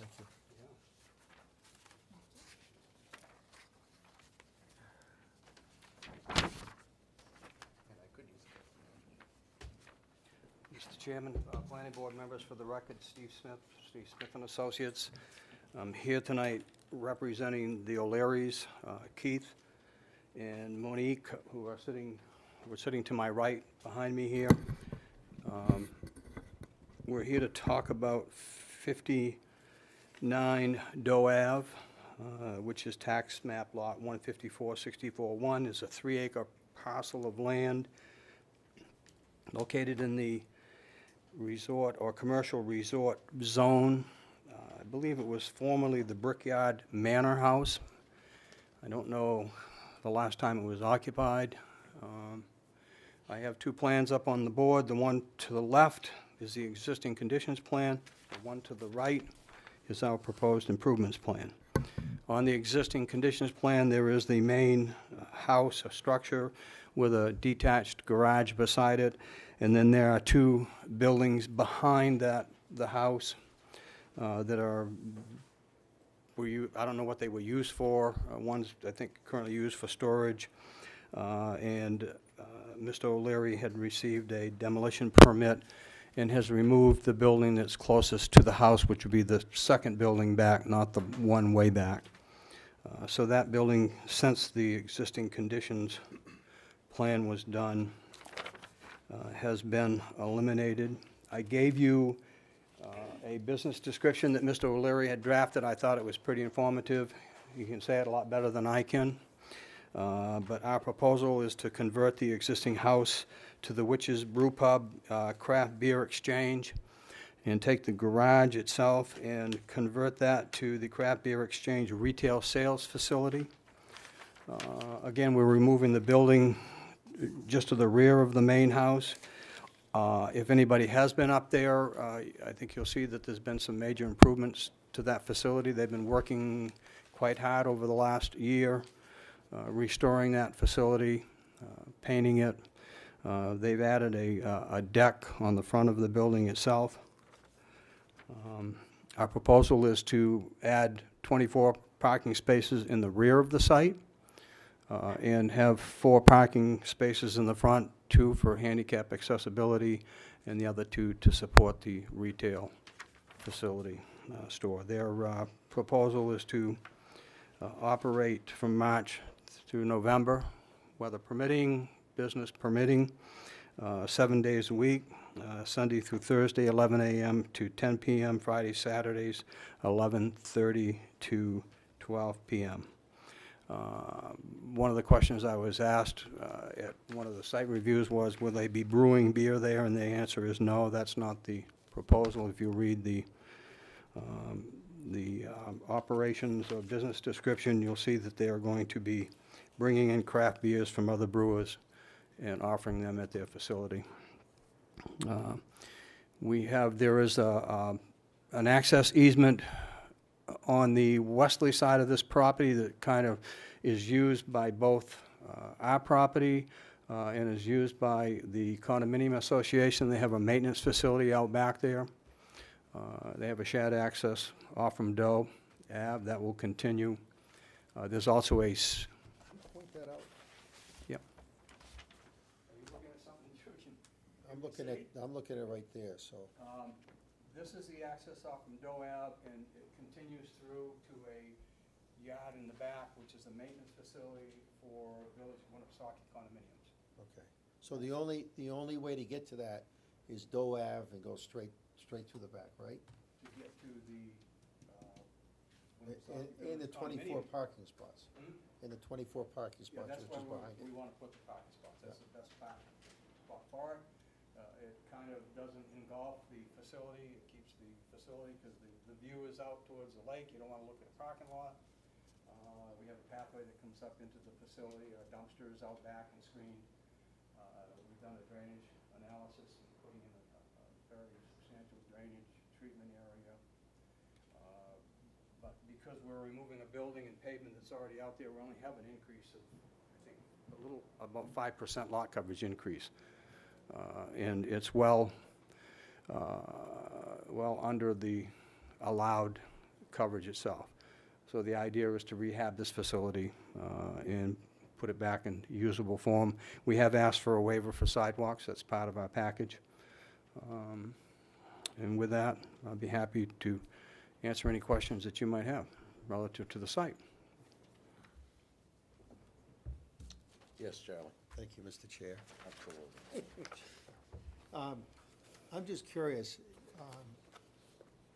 Doe Ave, well, let me back up a little bit. I've had some residents of Tower Street complain to me, and I tried to forward it over to the city manager specifically. He may have heard from them or not, about big trucks going up Tower Street and coming down Tower Street. And their concern is the steepness of that hill. So when the trucks are taking it, their feeling is they're taking it as a shortcut, rather than going around Watson, Scenic.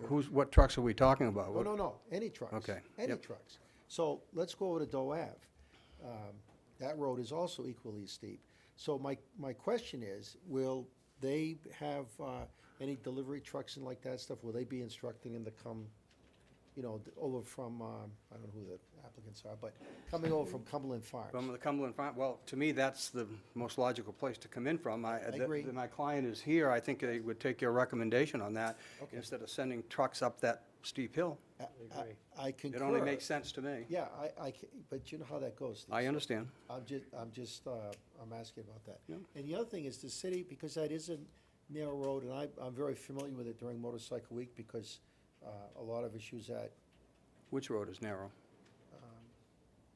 Doe Ave and the street that comes in from Cumberland Farms to get, Well, you can only take one in from Cumberland Farms. The That's other right. ones that do not enter over on the side where Paul Monahan I'm lives. talking about if you come in that way, which will be the main egress unless well, they come up. that's it. So I'm just wondering, has the city got any plan to just widen that a little bit there? Because it's narrow. I'm not saying it should hold this project up at all. I'm just curious. I don't believe they have any plans to do any improvements up there that I'm aware of when we discussed it with the Public Works. Because I think this is gonna be a very successful business. Well- I think the We hope it is. I think it will be, because there's been, for years, I've heard people say, what's with that building up there? That's the coolest looking building. The view looks like it would be spectacular. Beautiful view. Yeah, so I think this is gonna be very successful. I think it's gonna generate a lot of traffic, and, which is great. But I wonder if the city, the property owner should have to worry about it. I just hope the city looks at perhaps doing something with that road right there, that's all. Well, I think our goal is that the traffic's already there at the weirs. We're hoping to draft from that. No pun intended. Good. Okay, anyway, Are we that's opening just this public hearing? a thought I have, which is why I'm asking. So, I just Go have ahead, I'm one sorry. Quick question. Reading the great scenario of what the building's gonna be, it looks like there's gonna be people outside and inside? Well, they have a deck. They have a small deck on the. I don't know, building. They have a 20 by 20 deck at the very end of the building. So is that gonna have a separate liquor license to drink outside? It's part of the whole That would all be It's part concluded. of the 2,000 square foot liquor license that we've applied for. Yep. Well, they can't drink outside, Sure they can. by Yeah, the they state can. law. Oh, they can. On the deck. Okay. Not if it's not enclosed. No, Well, it's closed. It's a closed deck. It's enclosed, and it's, Yeah, they just can't take. Well, they must have changed it, because they Well, they- wouldn't let me do it in my building. Well, let's put it this way. They aren't gonna drink there if the state doesn't give them the license to That's drink there, okay? That's the best way I can I'm answer just that. saying that there's gonna be alcohol Understand. outside. And There's certain rules and regulations that have to apply. I mean, they just put the patio over at Hector's outside. They drink out there. They got a little gate, I'm saying you can't. well, they have a little gate It around has it. to be enclosed Well, with a fence. So you can't get off the deck to drink on the well, you land. need to look at this facility because you can get off that deck over there Yeah. pretty easily. But he has to meet state regulations. There's no question about that. Yeah. I'm going to go ahead and open this up for public hearing. It's 8:08. I'd like to open it up to the public. Any members of the public would like to have any input on this? Yes, come on forward, please. Give us your name. Good evening. I'm Jeff Price. I'm the president of the board, excuse me, at the Villages at Winnipesaukee and a butter. I just have a couple of quick basic questions that we've been asked about, and primarily it's the shared access easement. That is not a maintenance area down there. It's actually a trailer parking area. So owners at the Villages at Winnipesaukee that have seasonal trailers for snowmobiles, boats, campers, what have you. There's a small area down there that they have access to that has been used for forever as a parking area. I just wanted to make sure there was no effect. That's a shared easement, and that there wouldn't be any adverse effects or any plans that would disrupt the owners from being able to still access that. I wouldn't imagine there would, but Steve, please. Oh, you have the easement, we show it on the plan. Actually, we're gonna be making an improvement in this area, so your access will be improved through here. That was my question. I'm assuming it obviously has to be paved and brought up to, It's only gonna be paved in the front here by the retail. This is gonna remain gravel, but it's gonna be widened and improved. okay. Super, To a greater extent than what it is today. super. And then other than that, just the brewing on site, which they already answered. All righty. Which is great. Any type of, one of the concerns was the noise. We have a swimming pool that is very close to that area, that easement area. So there's been a lot of concerns about the noise that, a potential establishment could be there. But I guess there's probably not much that can be said or done about that, and you can't build a wall or anything. Basically, the use is gonna be in the front of the building, Yep. other than the parking in the back. So you might get blocking off any sounds you're getting reverberating out there back. So I think it's going to be a feel out, see how it goes sort of thing. I think that's all you could do, and communicate with your abutting neighbor and Yeah. work it out Yeah. if it gets approved. Okay, do you have any questions? Thank you. Oh, thank you, Ms. And Britt. we obviously hope for their success. I'm sure they thank you. Sure they'll have a couple customers from. Hi, good evening. Edward Mabry, I'm a unit owner, 133, and I'm on the board of the Village at Winnipesaukee, Inc. I'm the treasurer. I've never been to a planning board, so I really don't know what questions I'm allowed to ask, so, Ask away. well, there are any free samples? Yeah. Might be able to get that. I left far. Belmont, Mass. at 4:08, and I got here at 7:08. You know what it's like down there. I'm very concerned about, I want to know, what kind of licenses are these? I'm an accountant, I don't understand, what kind of licenses are you going to get? And what can you do now, and what are you planning to do? So we have applied for, I'd ask you to come up. Yeah, thank you. so good evening, Keith O'Leary, my wife Monique O'Leary, and we're the proposed owners of this craft beer exchange. So we've already submitted a full alcohol and food license with the state, and waiting to get through this process to be able to move that forward. So we'll have a full liquor license, but the focus is really to focus on the craft beer. So we're going to have a 36 tap craft beer pub that's in the back of the building, connected to the deck. But the whole first floor will be basically seating and in the small kitchen to provide the food for the internal seating. So we've already submitted through the city a 60-seat establishment for, total for the downstairs first floor. So, full liquor license, beer and food. Beer and food. So everyone keeps thinking because of the craft beer exchange that we're gonna brew beer on site. That's not what we're intending to do. We only want to distribute.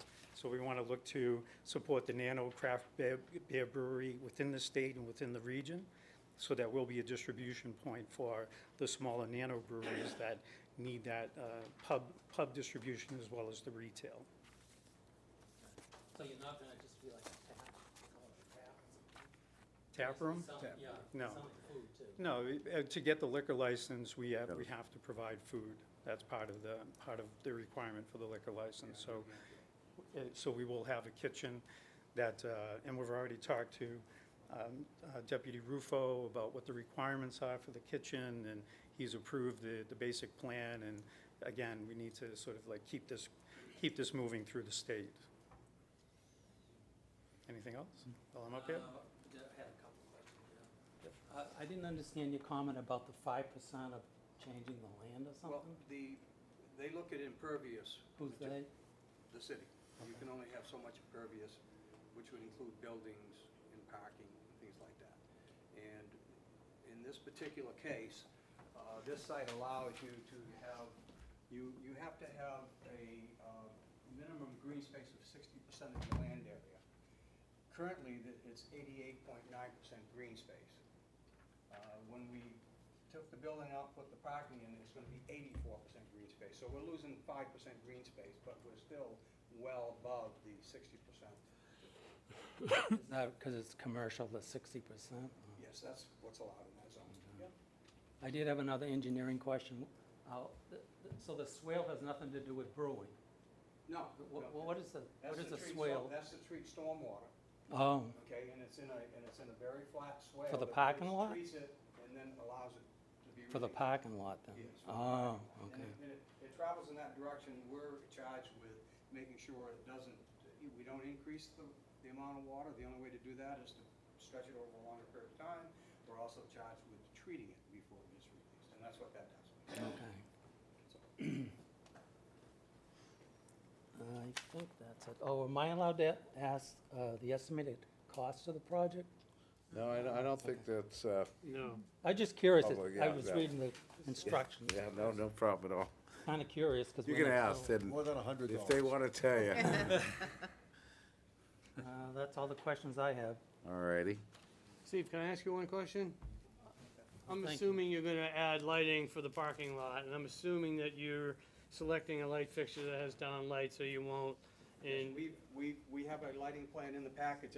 It's like 9 drawings. I figured Yeah, if I yeah, got that's enough fine. of I'm this just- to confuse people, but yes, we have a lighting plan. It meets your downcast lighting standards, which has been reviewed both by the planning department and public works and Okay. all the other departments, yes. because this gentleman said there was a pool near it, and I just didn't want to make sure that we were casting light over there. No, so we're that- not gonna light up the sky. Yeah. All right, let me move forward here. Any other members of the public interested in speaking on this proposal? Seeing none, I'm going to go ahead and close this public hearing at 8:17 and ask the board if they have any further questions. Seeing none, Well, go ahead, Charlie. this is just on the whole thing here. I want to ask Dean about the sidewalks. As you know, there are, up in that area of Doe Avenue and Warner Street, there are no sidewalks. It has been the policy of the city, i.e. the planning department, for quite some time, that when you have developments like this, to build sidewalks with the idea that eventually these little segments get connected up. Yep. That's the idea and that's the plan. The reality is that as you drive around the city and you see places where there have been developments here, there, and everywhere, and there's little segments of sidewalks, we have never gotten around to connecting anything up. These would basically be a sidewalk in front of this business and, I'm just on aware- their frontage of their business. I'm aware of You know, that. there'd be no sidewalk leading to it or leading away from it in either direction, so it's really not a necessary thing to achieve. If the city were to do anything significant to either street, then Warner a Street. sidewalk would probably be something that would be considered in the future, but not at this time. Okay. Are they still putting money aside? Just, if we waive it, then we don't have to do that? Well, They don't have that's to an do that? option the board could do, as opposed to constructing the sidewalks. You could ask for a token, not a token amount, but an amount of money to be put into the sidewalk fund for sidewalks in the general area. They would not necessarily be right in front of the business or on that street, but they might be within a half-mile radius type thing. Are we still doing that at all, or? We have done that. I don't know the last time that we've done that, but the city in this board has done that in the past, certainly, yes. And the criteria for that is just how we feel? Essentially, yes. Thank you. I'd probably recommend, I think we move forward on this, but I think we need to probably get a little committee to discuss this entire sidewalk thing, so that we could just narrow down on this. If, this waiver thing is, it's great, so you're either putting it in or you're gonna contribute funds to sidewalks somewhere in the future, but we gotta come up with a forward plan here. We keep coming, every time sidewalks come up, it comes down to, how do you feel? And I don't feel good about that, and the applicants, I'm sure, don't either, but, moving forward, we gotta come up with something, so.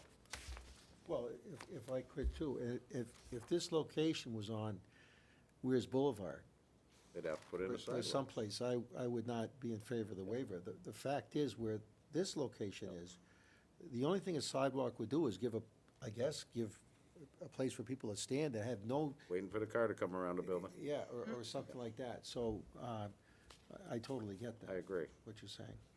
So we'll come up with a plan. But at this point, what does my board feel? Go ahead. Oh, I'm sorry. Dean, could we have your input? Yeah, so you have our staff recommendations. This is pretty boilerplate. We don't have any issues with this proposal at all. Obviously, they've got to get their state permits, and they're in the process of, they've obtained building permits and demo permits from us already, and they're in the process of improving the building already, so. Perfect. They're in complete compliance with everything. So is the footprint staying the same? The actual house is staying the same. They've added some deck area around some of the perimeter. It looks very nice. If you haven't been up there, it looks very, very nice. And of course, they've upgraded the exterior of the building, and I know they've done a ton of work inside, too. Yeah, we'll be having a tour tomorrow for free beer. Yeah, the free samples. Yeah. It's gonna be a little bit. I'm not quite sure they're ready. Yeah. Only kidding. We're looking to May of next year. Perfect. May of That next would be year. our plan. I'm sure we So- look forward to it. It's a fall and winter project. Absolutely. It's been Summer, a full fall, year we're still in finishing summer. with quality. Oh, we are in summer? We've had a summer. So at this point, I need something from a board. I'd like to move forward with approving PL, oh, am I doing this, the right one? Yes, PL 2019-0063 SP, 59 Doe Ave for craft beer exchange, and a waiver for the sidewalks. Did I say it right? Yep, Okay, good. And all staff. and staff. And recommend- staff, and to include all staff recommendations. I'll I second. Yeah, go ahead. All right, all those in favor of approving this? Motion passes. Thank you very much. Thank you. Good luck. We're gonna move on to, PL 2019-0081 SU, 21 and 27 Timberland Lane, a boundary line adjustment. Do we need a motion to accept this first? No. No, you've already accepted it, I believe. You already accepted? No? No, Yes, it you do. needs to be, so we need a motion to go ahead and accept this, application? I make a motion that we accept the application PL 2019008, 1 SU 21 and 27 Timber Lane for boundary line adjustment. Second on that? Second. All righty, all those in favor? Motion passes unanimously. Let's go ahead and hear from the applicant. Thank you, Mr. Chairman, members of the board. For the record, my name is Chris Albert from Jones and Beach Engineers. Tonight I represent Glenn DeSilva and Tara Saxon in the audience, and Mr. and Mrs. Day. About 2 years ago, we were hired by DeSilvas to do a boundary survey on the larger piece of property.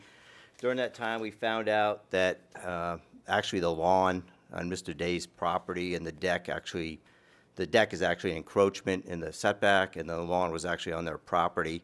This was done through the previous owners that owned both pieces of land, so they weren't really worried about encroaching lawns and all that. So they've sat together and looked at this, and what we've come up with is a good option for a lot line adjustment to get the deck and the lawn back on the Day's property. It's pretty straightforward.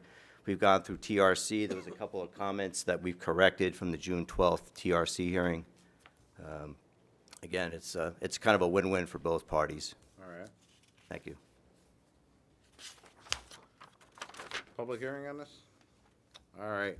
So it is 8:25 in 5, 4, 3, 2. So it's currently 8:25. I'm going to open this up for public hearing. Any members of the public wish to be heard on this? Seeing none, I'm going to go ahead and close the public hearing at 8:25 in 10 seconds and open it up to my board. Any members of the board have any questions for the applicant? Pretty straightforward. Seeing none, I'd ask for staff recommendations. Yeah, we've worked with the applicant on this. There's two goals here. The first one is to, as stated by the applicant, to get the lawn area onto the right property and also to clear the setback issue that they had with the deck. So that's goal number one. And goal number two was, as we got into this, was to maintain the required frontage on both lots. They need a minimum of 80 feet, and that's why they're leaving the front pin right where it is and then angling off so that both lots still have their 80 feet. There's plenty of land on both lots to meet everything else, so that this is a very good plan that will satisfy both parties. All righty. How's the board feel? Let it go. Can I get anybody want to make a motion on this? Geez, I'm gonna do them all tonight? Yeah. I propose that we accept this applicant's boundary line adjustment for PL 2019-008, 1SU for 21 and 27 Timber Lane. I'll And second. with Sorry. the recommendations from the board. I second that motion. All those members in favor? Motion passes. Thank you very much, Thank you. sir. Good luck. Application acceptance note. At this point, it looks like we're moving into new business. Oh, we have elections and nominations of officers. I nominate Peter for chair unless somebody else wants to do it. We forgot to do it last month. And those current officers up for nomination and That's right. we did do it. election are Peter, myself, and Mike Delvecchia. Right. We did do it last We're so far ahead of the game. Oh, you did it? This No. is right here, you did. No, no, Okay. I said, I forgot those nominations. Oh. were last You month. left early last week, last month. Didn't you have a meet? Oh, you came in like you had a funeral. Ain't up to me. So, what would the Right, I board like missed to it. do? I missed that. I make a motion to accept all Yeah, let's Yeah, I confirm. guess that's all you do. Confirm. Yeah, Got it? Do we have a second on that? second. All right, all those in favor? All right, that motion passes to continue with us You got three. past the- it wasn't even- Yeah. Any old business? After party at Peter's house. No old business. All right. Planning Department report, do you have a report for us? So as we're coming up on that time Your of year. name, sir? Rob Mora, All right, thank Assistant you. Planner. So we're coming up on the time for appointing people to the Capital Improvement Program. Okay. So I've reached out to some members from the community, Ava Doyle, former city councilor, Mike Foot from the zoning board, and Dean Anson from the Conservation Commission. I'm still looking for a fourth person from the community to be appointed by the board. But those members so far have said that they would be willing to take up the challenge, if so appointed by the planning board at next month's meeting. And we would also need several appointments from the planning board to the capital improvement committee as well. So you need several volunteers from this board. Yes. Do we have any volunteers, just general public, anybody that's not on a board? Well, those were those people I just mentioned before. But they're all on. Well, they're on some other sort of, boards yeah. as well, but Just somebody off the street, like, hey, can you come and join us? Absolutely, we'd be more than happy to have, anybody, get in touch with the office, we'd be more than happy to Send all your talk. friends, yes, Take a please, walk around please, town. folks. We have openings on a number of things. I have a question. Charlie, yes, sir. I have a question, thank you. When will these meetings start? actually, I have a calendar or the schedule for it already laid out. I can send it to the board if Please. people would like to Please. consider that if they want to volunteer for it. But can you just tell me when they start, like the first day? Yeah. What month? Middle of They September. start about the middle of September. You expect them to go how long? The whole process lasts until about November. I couldn't remember last year, because I know I missed a couple, but You missed a couple, but I mean, you were there for the most part of them. we meet once a week? It's almost once a week for the first month, and then it tapers Accelerate. off. I tape it off. Yeah, Okay. It's all a blur. it goes by really quick. It's a lot of fun. I recall. Everybody loves numbers. So I'd ask that the members of this board consider it and get a hold of Robert and Yeah, I'll send a schedule for the whole program to everybody, and at the next meeting, you can decide who'd like to enjoy some numbers. volunteer, sounds great. Any other planning department news? How about liaison reports? We don't have city council. Anybody from conservation here? Lake Region Planning? No? No other business? I just need a motion to adjourn then. Make a motion to adjourn. I second it. All those in favor?